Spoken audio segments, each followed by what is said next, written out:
Right, what's going on? It's Sharky. We're back with Toon Weekly, episode 7. I did promise a special guest today and explain who are you? I'm Lee from Newcastle Fans TV. See, I told you I'd get a special guest on. Say you all downers, weren't you? And he's just recently hit 10k subs, so go on, subscribe to him. And in this week's episode, we're going to be talking about the new third kit and the new second kit that's just been released, getting Lee's thoughts. And we're also going to be talking about the departures, such as Daryl Murphy, Johan Gouffran, and a few others that have just left over the last week.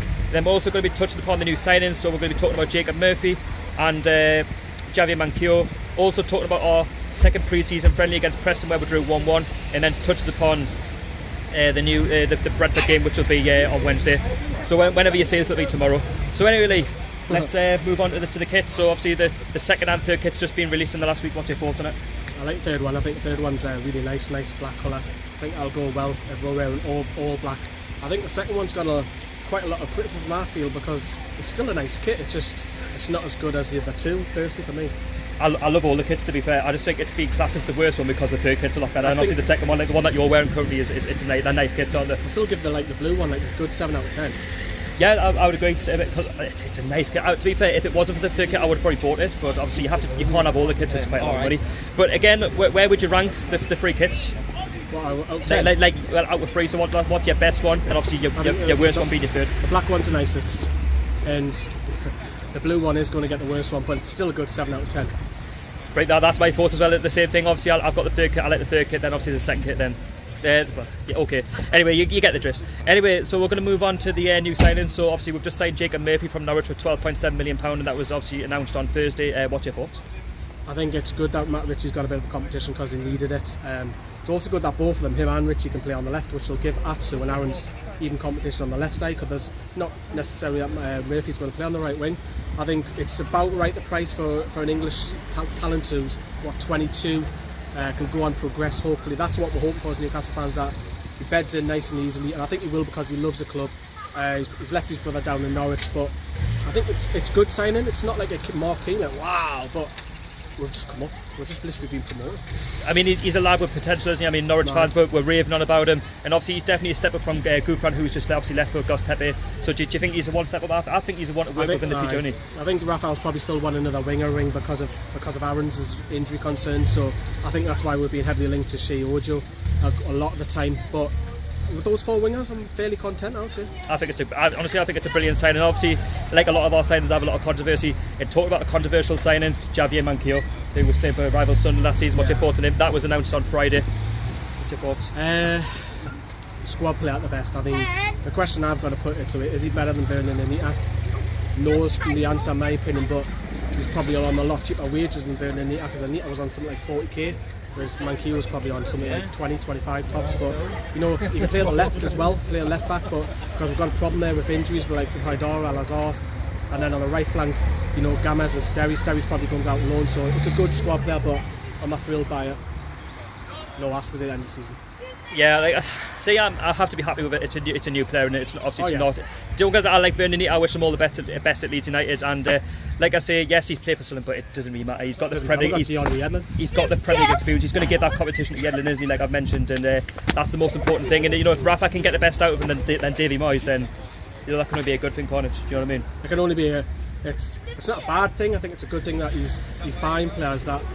For squad players, I think soon enough, quicker rather than later, that we'll start to see first team buys coming on shortly. I think that's what the end of July and August is going to bring. So sticking with the name Murphy, so obviously Daryl Murphy has now left to go to Nottingham Forest. What's your thoughts on him? Do you wish he'd stayed, or do you wish he was given an extra chance, or do you think it was just... I don't think he's good enough for the Premier League personally, but that's a hell of a move for him, getting a 3-year deal, mind, a 34-year-old, and that's a hell of a contract that he's got, similar to Defoe and Bournemouth. But you know what it is, if he stays fit, he'll do really well for Forest, and it wouldn't be too surprising to Warburton that they reach the playoffs because of his goals. I mean, the thing is, he got 6 goals in, 18 appearances for Newcastle, which is not bad. And some of them were off the bench. And better than Mitrovic. I mean, Nottingham Forest obviously was struggling to score goals last season as well, so if he can offer that experience from the Championship, I think that would work well for Nottingham Forest. It's a really good signing for them. And I totally agree. I mean, in the Premier League, it's going to be hard for him to get into the team, obviously, knowing that we're going to be buying more players, and obviously Gale's on fire, isn't he? Richie's on fire. He wants another striker in. He'll get him money. So, and then obviously moving on to some of the local lads. Obviously, Adam Armstrong, he's gone off to Bolton. What's your thoughts on that? Do you think he could have got a top 6 championship? I would like to see him go to a higher championship side, but people are saying, yeah, you'll get first team games more than the others, but you're playing twice a week, so he's going to be rotated no matter what side he's in the championship. We'll just hope that he guns and scores loads of goals, because if he has a season where he struggles, I think his Newcastle career has a serious jeopardy. I mean, he's a future England international. You just want him to get the goals, and you want him to be the future number 9, of course we do. I mean, it's just if and when, isn't it? I think that's why Rafa's loaned him out, because we're just waiting for that next to go up to the next level. Because at the minute he was a complete boom, and then he went right down, and we're just trying to get a middle ground now. And we all thought he was going to be given a chance in the Prem. Obviously, we've seen him in pre-season. We all thought, right, he might get given that chance. But obviously, Rafa knows what he wants to do. He thinks it's a better idea to send him back to the Championship. Well, maybe with Bolton, who've got potential. It's better than playing under 23s, which ironically we're at, than not playing first team football at all. So obviously, talking about another local lad, so obviously Sammy Niobe, who was out on loan last season at Bolton, has now gone to Bolton again, but this time he's left Newcastle he's signed on a 1-year contract. Yeah, we've got no Niobe's left at the club. Oh. But all the best to him. His future wasn't at the club. He just wasn't going to get game time, and they're all the best to him. I mean, he wasn't great when he came on as a sub. I mean, everyone was saying, oh, every time he touched the ball, they're having a bit of a joke on, but it's a bit of passion in it, you know what I mean?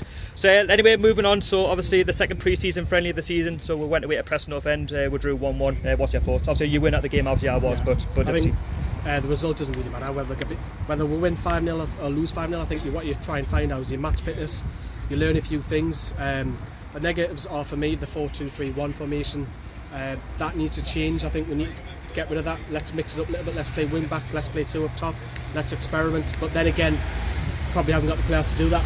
Like a 4-4-2 or a 4-1-2-1-2 with like a natural CDM or something like that. I agree. I mean, it's all about match fitness and learning things. I mean, seemed Young looked impressive in the 2 games. He's looked really well. I mean, I was saying in your podcast, I was saying how I wanted him to progress in the season. He's been given his chance and he's proven it. But obviously, again, we've got more games to come. Chancellor Bemba's playing right back because of injury concerns. So, Florian Lejeune looks solid. So we've learned a couple of good things there. I still think we need a striker, attack midfielder, and another defensive midfielder.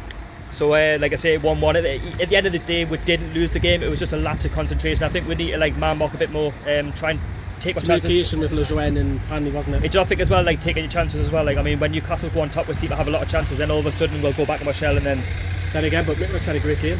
He looked good after, put his name out there again, hasn't he? But just a reminder to Rafa what he can do. And I've been his biggest critic. I mean, I've mentioned it on the channel. I've even said that Mitrovic isn't good enough. But if he can prove over the summer that you can do it, then there you go. He's got a chance in the starting 11, hasn't he? So I can't tell Mitrovic at the minute because we haven't got the numbers. So we're now moving on to Bradford. So obviously Bradford City will be tomorrow. Obviously today, as you're watching. What do you think the score will be? Obviously, I know it's early days at the moment. You don't know the team or nothing, but do you think? I think the score. I don't really care much about the score personally. You just want to see a bit of experimentation. Maybe you might see a couple of under 23s might get called up. It's unlikely. I think the players who aren't playing, the likes of Krull, Riviere, and so on, will they get chucked in? Probably not. Just never know a Rafa, do you? You just don't know what's going to pick. For me personally, I'll go for probably a score draw again, just because there'll be 2 different sets of teams. I hope I'm going. And 2 different sets of teams each half. But I would like to see a bit of, like I said, experimentation, a bit of change, even trying something new. That's what I'm hoping for out of friendly. Alright, so like I say, that's just Lee's thought on basically the Toon Weekly. So like I say, Lee, Thanks for coming on. Yeah, thanks Lee for coming on Toon Weekly episode 7. I really appreciate it, and I'm going to try and get more views on in the future. And also don't forget to subscribe to Newcastle Fans TV for regular Newcastle United content. He's a class YouTuber, check him out, honestly it's worth it. And don't forget to follow me on social media, as I'm on Twitter and Instagram, and like and subscribe to Newcastle United One Club One City. It's been Sharky and Lee, and I'll see you all later. Peace out. Yeah.